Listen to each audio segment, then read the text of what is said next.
Le cose stanno andando molto bene, nel senso che da quando abbiamo avviato questo servizio veramente i furti in abitazione sono precipitati.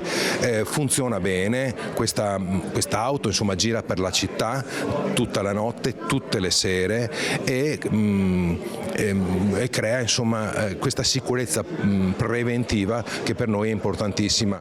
Le ronde notturne di vigilanza privata potrebbero essere la formula vincente contro l'allarme furti.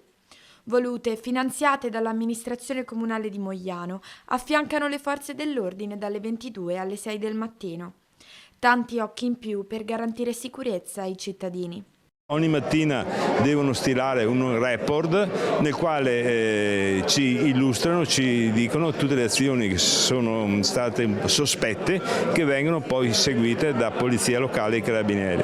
I cittadini ringraziano e collaborano a loro volta. Oltre ai vigilantes è attivo anche il controllo di vicinato, volontari coordinati da un referente a cui segnalare movimenti sospetti o potenziali pericoli. Basta iscriversi per sentirsi tutelati doppiamente. La modulistica è anche sul sito del comune o è reperibile presso i nostri uffici e si entra all'interno di un gruppo, è un gruppo di persone che abitano vicino e che praticamente possono segnalare tramite WhatsApp delle situazioni anomale e queste vengono immediatamente gestite anche dalla polizia locale. Abbiamo dato avvio a questo sistema di sorveglianza diffusa e questa rete ha funzionato in molti casi e ha permesso insomma, di allontanare o addirittura di individuare chi stava commettendo dei reati.